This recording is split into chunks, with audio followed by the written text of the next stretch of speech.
You can learn English in the best and most practical way on the Talk English Now channel. Let's get started. Welcome to this cozy living room. Let's learn the English words for each part. This is a bookshelf, and this is an armchair. Where do you live? I live in a small house. Do you live in a flat? Yes, I live in a flat. Oh, I see. Where do you sleep? I sleep in the bedroom. Hello, everyone, and welcome back to our podcast. I'm Mary, and I'm so glad you're here with us today.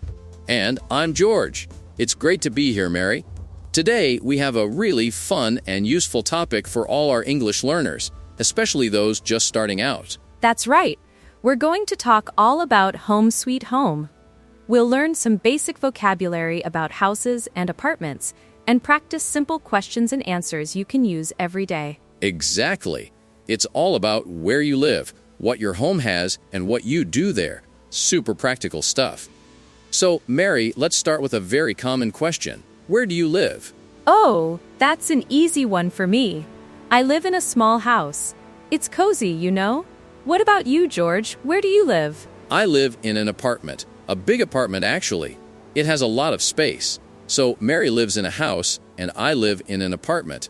These are two very common types of homes. Yes, a house is usually a building just for one family, right?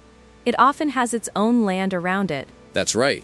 And an apartment, or sometimes we call it a flat, is one home inside a bigger building. That building has many, many apartments, usually one on top of another. Like my friend Emma. Does Emma live in an apartment, George? Yes, Emma lives in a big apartment. I remember visiting her. It's on the third floor of a very tall building. So, we have house and apartment or flat. Do you know any other types of homes, Mary? I know one. A villa.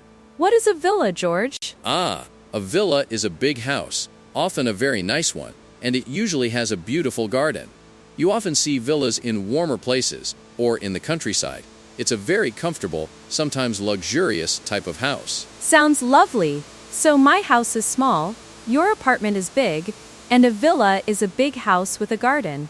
That helps a lot. Great. Now, let's talk about where homes are located. For example, is John's home in the city? Yes, John's home is in the city.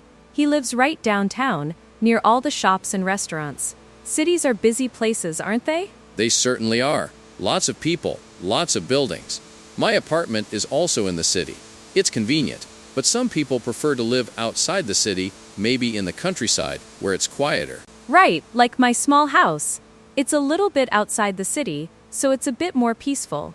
You asked if I live in a flat earlier. I could say, yes, I live in a flat, if I lived in an apartment, right? Exactly. Apartment and flat are synonyms. They mean the same thing. So you can say, I live in an apartment or I live in a flat. Both are correct. It's good to know both words. Okay, got it. Now, let's go inside the home. This is where it gets really interesting for beginners, I think. What rooms are in a house, George? Let's imagine a typical house. Excellent question, Mary. In a house, you typically have several important rooms. There are bedrooms, a kitchen, a bathroom, and a living room. These are the basics. And many houses also have a dining room, right? For eating meals. Absolutely. A dining room is very common too. So let's take them one by one. Where is the living room usually? Is it downstairs or upstairs? Well, in my house, the living room is on the first floor. So you enter the house and it's right there. It's where we relax. And in an apartment, the living room is also usually one of the first rooms you see when you enter. It's often the biggest room, where people spend a lot of time together. Now, where do you sleep, Mary? I sleep in the bedroom, of course. My bedroom is upstairs, on the second floor.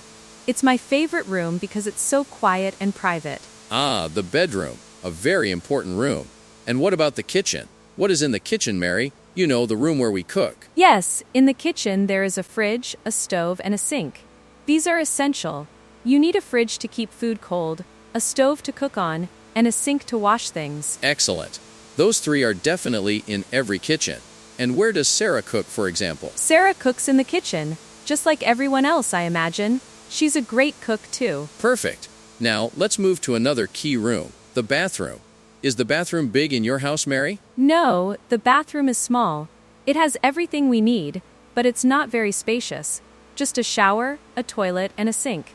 Simple and functional. Many bathrooms are small. That's normal. It's a room for important tasks, washing and getting ready. So, we've covered the main rooms. Now, let's talk about the things we find inside these rooms, furniture and other items. Yes, this is super useful for describing your home. Let's start with the living room. Where is the sofa, George? The sofa is in the living room, of course. It's that big, comfortable seat where you relax, watch TV, or talk with friends. My sofa is big and red. Mine is blue. And speaking of watching TV, where is the TV? The TV is also in the living room. It's usually a main focal point, right? People gather around it to watch movies or news. So, living room, sofa, TV. Easy to remember. Okay, let's think about the bedroom again. What is in your bedroom, George? In my bedroom, there is a bed and a wardrobe. The bed is for sleeping, obviously, and the wardrobe is for clothes. It's where I keep all my shirts, pants, and jackets. Yes, I have a bed and a wardrobe too. Very important items. Is your bed big, George? Yes, the bed is big. I like to have a lot of space when I sleep. It's a king-size bed, very comfortable. What about your bed, Mary? My bed is also big. It's a queen size, so not as big as yours, but still very comfortable. So bed, wardrobe, anything else important for light? Ah, yes, a lamp. What is a lamp, Mary? A lamp gives light. It helps you see in the dark, or when you want a softer light than the main ceiling light. I have a small lamp on my bedside table. Perfect. And speaking of light, windows let in natural light during the day. Where is the window in your bedroom, Mary? The window in my bedroom is next to the bed. It has nice curtains. I like to open it in the morning to let in fresh air. Excellent. Windows are really important for light and air. Now, back to the dining room. Remember we mentioned it earlier? Where do you eat dinner, Mary? I eat dinner in the dining room. We have a big table and chairs there. It's nice to have a dedicated space just for meals. And in the kitchen, we also have a table, right? Maybe a smaller one for breakfast. Where is the table in your kitchen, for example? The table is in the kitchen, yes. It's a round table. We use it for quick meals or just for preparing food. It's practical. Good. And what about chairs? What is a chair, Mary? A chair is for sitting. Simple as that. We have chairs at the kitchen table and in the dining room. Even one in my bedroom for reading. Exactly. You use chairs everywhere you need to sit down. Another important item is in the bathroom. Where is the mirror? The mirror is in the bathroom. It's above the sink. I use it to brush my teeth and get ready in the morning. Right. The mirror is essential for getting ready. So we've gone through a lot of rooms and a lot of items in the house. Now, let's talk about some exterior parts, or parts that are attached to the house or apartment building. Oh, like a garden. Do you have a garden, George? That's a great question, Mary. In my apartment, no, I do not have a garden. But I wish I did. You have a house, so do you have a garden? Yes, I have a small garden. It's not very big, but it has some flowers and a little space to sit outside. I love it. It's lovely to have some green space. That sounds wonderful. Having a garden is a big advantage of living in a house, I think.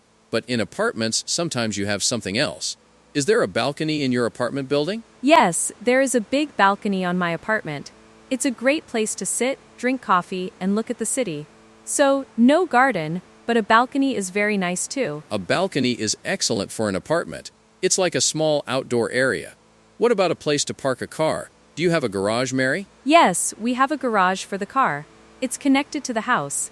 It's very convenient, especially when it rains. My car stays safe and dry there. Garages are super useful, aren't they? For cars or for storing things. And what color is the front door of your house, Mary? The door is white. A simple, classic white door. It's the first thing you see when you arrive at my house. A white door sounds very clean and inviting. So, we've talked about where we live, the rooms, the furniture, and some outside areas. Now, let's quickly talk about what we do in these places and how we take care of our homes. Okay, do you clean your house? I do. Yes, I clean my house every Saturday. It's a big job, but it feels good to have a clean home. Good for you, Mary. Cleaning is important. And what about dishes? Who washes the dishes in your home? Emma washes the dishes. My roommate, Emma, she's really good about it. We take turns, but often it's her. Or sometimes the dishwasher. That's another great kitchen item. Indeed. A dishwasher is a real helper. Now, let's connect an action to a room. What do you do in the living room, Mary? I watch TV in the living room, or I read a book on the sofa. Sometimes I just talk with my family there. It's a place for relaxing and being together. Great. The living room is definitely for living and relaxing. And how about the atmosphere of your home? Is your apartment quiet, Mary? Yes, my apartment is quiet. Even though it's in the city, the walls are thick, so I don't hear my neighbors. I like that a lot. I need peace and quiet. That's a big plus. A quiet home is a happy home. And finally, Mary, if you had to pick, what is your favorite room in your house? Oh, that's easy. My favorite room is the bedroom. It's my private space, where I can relax, read, and sleep. It feels very personal and calm. I can understand that. My favorite room is probably the living room, because it's where I can have friends over and we can chat and laugh. It feels very social. See? Different rooms for different moods and activities. This has been such a great way to learn about home vocabulary. We've talked about houses, apartments, villas, and flats. And we covered all the main rooms: bedrooms, kitchens, bathrooms, living rooms, and dining rooms, plus all the essential furniture and items: fridges, stoves, sinks, sofas, beds, wardrobes, tables, chairs, lamps, mirrors, and TVs. And outside parts like gardens, balconies, garages, doors, and windows. We even practice some simple actions like sleeping, cooking, eating dinner, watching TV, cleaning, and washing dishes. It's a lot of vocabulary, but by using it in simple questions and answers, we hope it helps you remember. Try to describe your own home now. Where do you live? What rooms are in your home? What is in your kitchen? Yes, practice makes perfect. Try to answer these questions out loud, or even write them down. The more you use these words, the easier they'll become. We hope you enjoyed this journey through Home Sweet Home. Learning about homes is such an important part of everyday conversation in English. Absolutely. Thank you so much for listening and learning with us today. We truly appreciate you joining us. That's all for this episode. Until next time, keep practicing your English, and we'll talk to you soon. Bye for now. This is a bookshelf, and this is an armchair. Where do you live? I live in a small house. Do you live in a flat? Yes, I live in a flat. Oh, I see. Where do you sleep? I sleep in the bedroom. Welcome to this cozy living room. Let's learn the English words for each part.